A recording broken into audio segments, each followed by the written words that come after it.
Welcome to the course Introduction to Biomedical Optics from Theory and Applications. From Theory to Applications, today's topic is going to be on optical biosensors. This is an upcoming field. Till now we have talked about how the light is being generated, how the light, what are the different properties of the light, for example polarization, we have coherence, we have full width half maximum, we have spectral intensity, and then we talk about the detectors. You have quantum efficiency, what is the full width half maximum, cone angle of the detector. There are a lot of different parameters. Today we try to understand how can we bring all those things together to make one application, and one of the major application of the research is in the field of optical biosensors. So let us dive deep in the field of optical biosensors. So when you see a human body, there are a significant areas from where you can actually take out the samples. For example, you have the pleural effusion. For example, there has been liquid which is being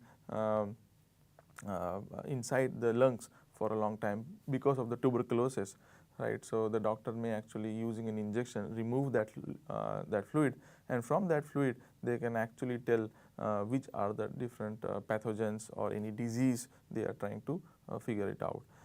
Then the sputum could also be one of the cases that the doctor might be of interest, might be looking into it.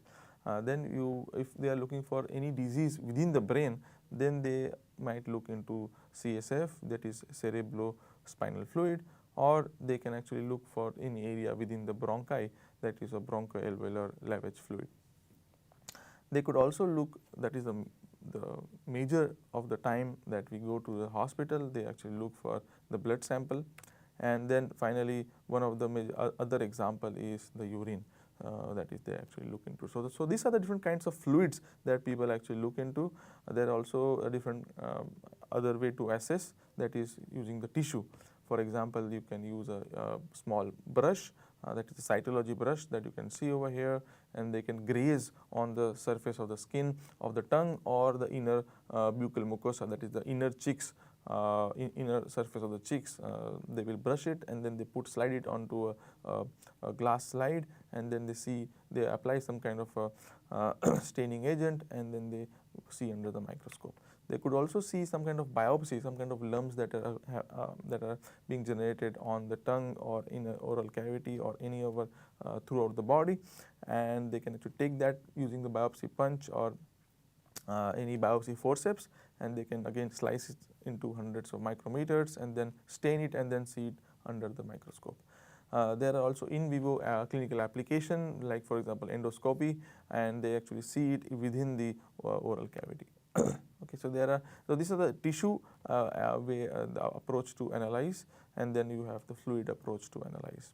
Okay, so when you actually see the field of biosensors, so it is actually divided into optical, electrical, and chemical. Right. So usually major chunk of research that is happening is in terms of electrochemical as of now, but the field of optical is also coming up in a significant manner. So today what we will talk, it would be mainly on optical field, so optical biosensors. So let us see first what is a biosensor, what is composed within a biosensor. So when you see a biosensor, one of the mind in our example, in our mind, one of the example that comes is glucose sensor. So what happens in a glucose sensor? So in glucose sensor, there are two different kinds of entities. The first is an analyte, and the second is bioreceptor. This bioreceptor is actually placed on the film that you actually put inside the glucose sensor. So what happens when you want to sense the glucose? You will actually first prick your finger and the blood will ooze out, and then you introduce that film next to the blood, and the blood travels through the film, and that film actually you put it inside the glucose sensor, and your glucose sensor will actually tell whether it is normal within less than 120, or it is high, it is like more than 200, for example. So what is happening inside this? Let us try to understand. As I said, this bioreceptor is actually a part of the film. The blood in which we want to assess the the glucose is actually an analyte. Okay. So, the glucose is actually an analyte, and the bioreceptor which is coated on the film is a glucose oxidase, that is an enzyme. Okay. So, what happens is that we need a bioreceptor, as I said, on the surface of the film, okay, and the analyte will actually bind with the bioreceptor, right. So, here you can see that there is a certain shape of the analyte, right. So, as you can see, so this is a particular reason why this particular shape is given, because in the blood there are a lot of different kinds of entities. You have blood plasma, within the blood plasma there is WBC, RBC, and there would also be glucose. So, this particular bioreceptor has the affinity to choose a particular analyte. So, it is not for any analyte it will be able to bind, but it will only bind to a specific analyte. So, how do you define those binding capability? How do you measure it? So, whenever you actually go ahead and want to use a bioreceptor, you have to see what is the affinity of the bioreceptor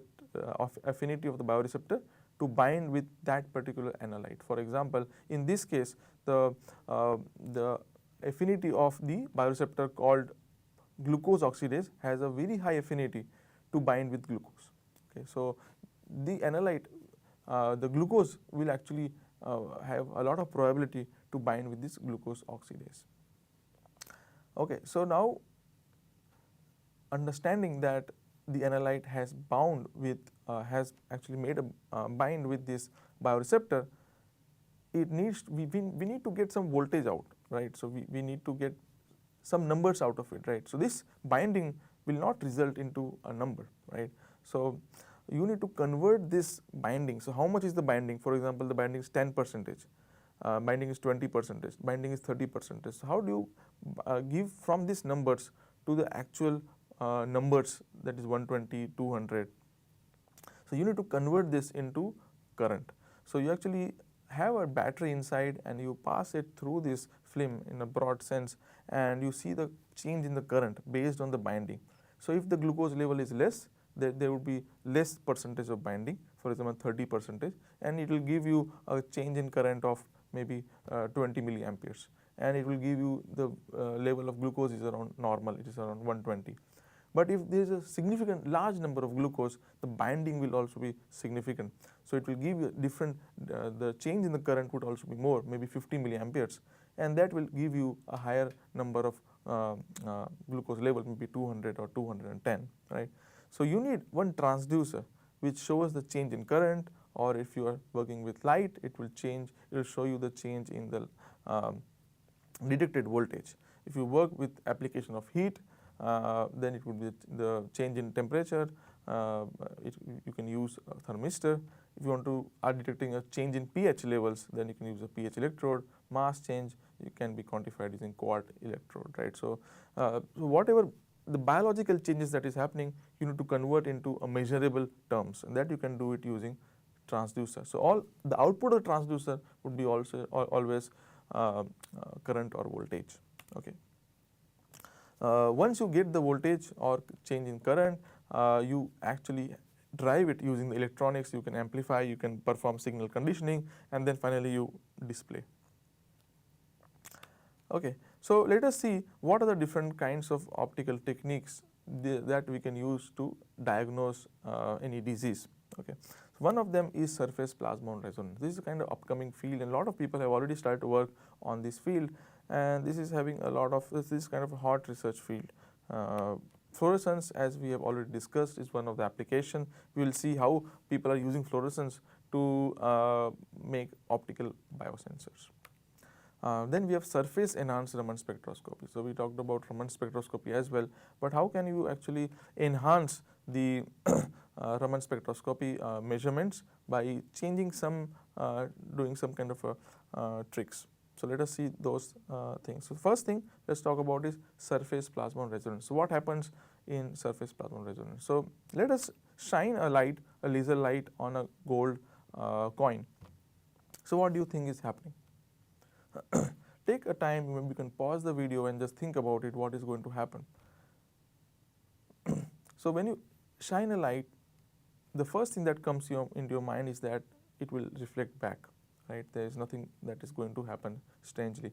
But strangely, what is going to happen is that a small amount of light is also going to propagate on the surface of the coin, on the inner thin surface of the coin. It will try to propagate. So if you consider this light as a wave, you can see that the light is being hitting on the gold coin. So this gray color is the gold coin, and you can see that not only the light would be reflected back, but there will be some propagation of electromagnetic wave on the inner surface of the gold coin, right? And this is how deep it is going to occur is known as the skin depth, that is given by delta 1. So you can see this is the propagation of low surface currents, and this is what is known as the plasmon, which is propagating on the inner surface, conducting surface of the gold coin. The next question comes that how deep you can go, what are the variables that it can connect to. So the skin depth is usually defined as inversely proportional to the frequency, square root of the frequency, by magnetic permeability and the conductivity. So you use higher the frequency, the skin depth would be lower. You use higher the conductivity, the skin depth would be lower, and that is the reason of using the gold, which is having lower conductivity. Okay. So you will see that in case of biosensors, most of the time people use gold. So what you see is that the conductivity is inversely proportional to the operating frequency. Operating frequency means at what light, what frequency of light that we are shining, eventually means what wavelength of light that we are shining. Okay. So one more important part is that this is a square root of the frequency. So the inversely proportional to the square root of the frequency, that is one of the very important part to know. Okay. So here this graph actually tells you how this skin depth is varying with the change in frequency. Okay. So the one in blue is that of the silver, the one in gold is in light pink, and that is the lowest that you see over here, and this is the case of the copper. Okay. So let us see what happens in the case of surface plasmon resonance. This is the complete scheme of things. So what you see over here is that you have a light source. Okay. This light source is shining on the glass slide. So this is a glass film actually, and it's shining the light from the bottom, and the top part of the glass film is covered by bioreceptors. So these are the bioreceptors that you see over here. This is the bioreceptor, this is the bioreceptor, these are all the bioreceptors. Okay. And then we actually pass the blood from blood plasma from this channel. Okay. And it has many different kinds of analyte. In this case, we talk about a specific type of analyte which is circular. Okay. So what we are trying to say is that there are a lot of kind of analyte, but we are not looking into other type of analyte. For example, it could be diamond shape, it could be triangle shaped, or so there are different kinds of analyte. But over here, because we have used a bioreceptor which is having a very high affinity to bind with this particular analyte, we only are talking about this circular analyte as of now. Okay. So what is happening? You shine a light on this glass film, and you know that surface plasmon effect is going to take into the picture. And what next you do is that you try to move this light source from one particular angle to another. Okay.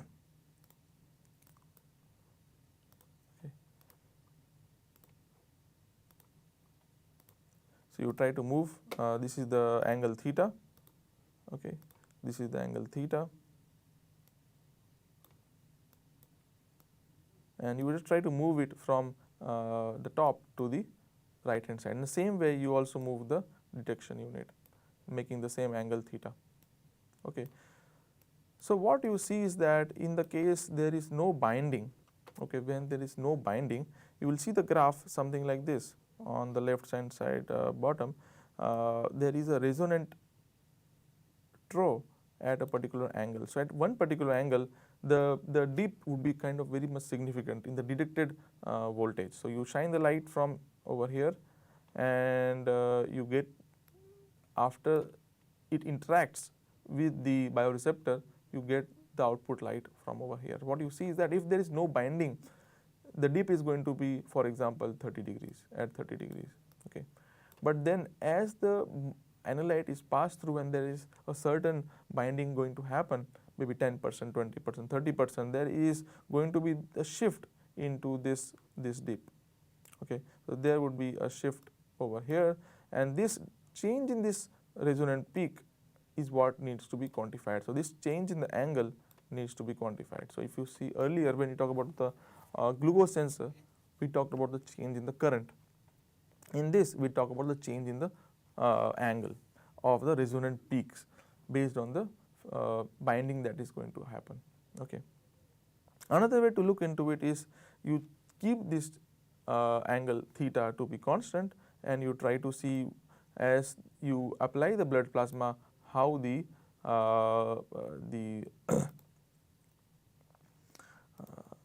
detected voltage is going to behave. Okay. So this graph actually tells you how it is going to detect. So this is the time versus detected signal, and you can see over here the first thing that happens. Yeah, the first thing that happens is there is no binding. Okay, so you can see over here you have only the bioreceptors, and there is no binding that is happening. But after some time, you actually pass the blood plasma. Okay, and then you see the binding starting to occur. This phase is known as association. But after some time, you will see that they cannot be kept binding once it's completely full. They will not keep it binding for a very long period of time. After some time, they will start to disassociate. Okay, and there would be a negative slope, and then you will see that again it will go to its original phase where it is in unbinded state. Okay. So this is the surface plasmon resonant based application, where this change in the theta, okay, this change in, eventually coming back to this change in the theta, will tell you how much is the glucose level. Lower the change, lower the value of glucose levels. Higher the change, higher the value of glucose levels. Again, this is a brief overview that I am giving of different optical biosensors. You can actually go through and learn more about it in more detail as well. Okay, next is the fluorescence. And in the fluorescence, what do we have in this example of GFP, that is green fluorescence protein. Over here it has one fluoropore.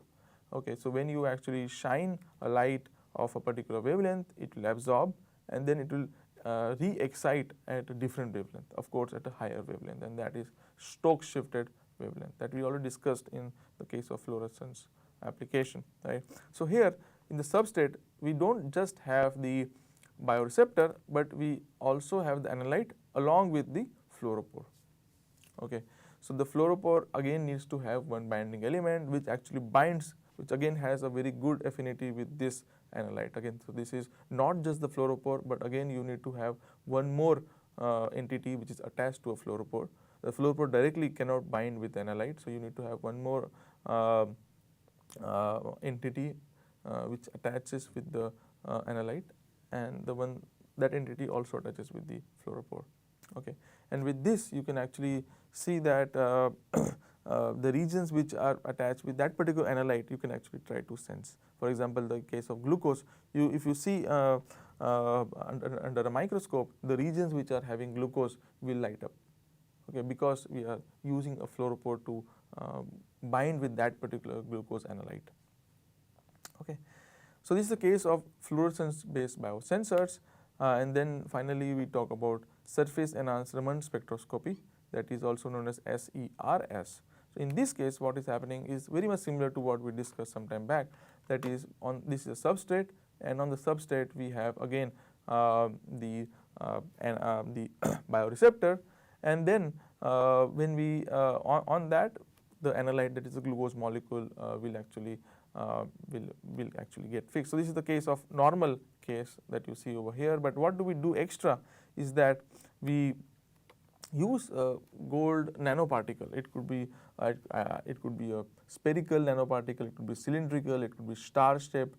So what happens with those kind of nanoparticle is that if you actually shine laser on those particles, they, for example, this is the nanoparticle, they will start to have a nearby electrical field, enhanced electrical field, right? And that enhanced electrical field will significantly increase the Raman spectra that we are trying to achieve. As you know, the Raman spectra, Raman signals are kind of very, very weak, or to the power of magnitude 10 powers lower, 10 power 6 times lower than that of the original signal that we are giving, 10 to power 6 or 10 power 9 power levels, order of magnitude lower, right? So we need to enhance this signal some way, right? So what the field of SERS, that is surface enhanced Raman spectroscopy, do is that they actually they use the gold nanoparticle, that is, this is a cross section of that gold nanoparticle, and on top of it they apply the bioreceptor. So this is the bioreceptor that you see, a Y-shaped bioreceptor, and that actually connects with the analyte, that is glucose in our case, right? So you shine the light, and because of this enhanced near field, because very close to the gold nanoparticle, is known as the enhanced near field over here. So it's very close to this nanoparticle, there is an enhanced electrical field, and because of this enhanced electrical field, the Raman signal that we are going to capture is not the original Raman signal, but it is going to be the enhanced Raman signal. Okay. Now this particle could be in the shape of a spear, or it could be in shape of what you see over here. We have a substrate, because most of the time it would be on some kind of a film. By optical biosensor, it is more or less works on the field of developing multiple levels of film, and from which we can actually get a point of care technique, means at the same time and the same instant we get to know what is the level of glucose. Like, we don't need to wait much for that. So we have a substrate, we have the layer of of gold, and on this is the gold nanoparticle, and on which we have the bioreceptor binding. So when we shine, and on the bioreceptor we have analyte. So when we shine the excitation, we get not the original Raman but enhanced Raman. So if you see this is a case of normal Raman signatures, which is kind of, it doesn't talk, we don't get much information from the peaks over here, but if you use gold nanoparticles, then you see this kind of peaks, they are very much significant, and from this peak we can actually identify so based on the intensity of the peak, we can actually again identify what is the level of glucose. So here again, so as we discussed in the biosensing application of glucose, using a glucose sensor film, using the blood, you see that there is a change in the current leading to knowing how much is the glucose level. In surface plasmon resonance, we talked about change in the angle, resulting into higher the change, higher the glucose. Over here is the change in the intensity of the Raman. Okay. So what is the Raman signatures that we have? More the signature intensity, more is the glucose level. So like that you can actually identify what is the levels of glucose. So basically, just to summarize, what we have talked today is the three applications of optical biosensing. First is the surface plasmon resonance, second is fluorescence, and finally is the surface enhanced Raman spectroscopy. So what happens in surface plasmon resonance is that we shine a light, but we don't only see the scattered light, but we see a small chunk of light propagating on the inner skin of the gold, and we can play around with that particular current or that particular wave to understand what are the type of analyte, how much is the binding of that analyte with that particular gold layer.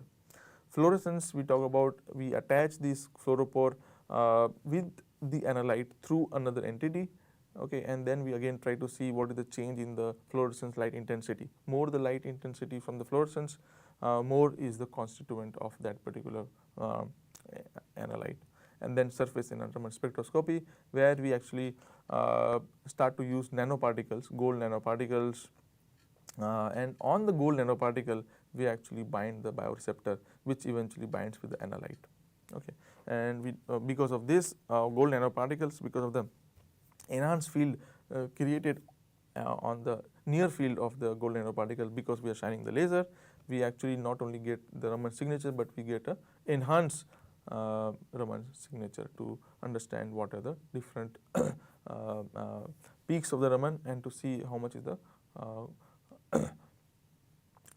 constituent of a particular analyte. Okay, thank you.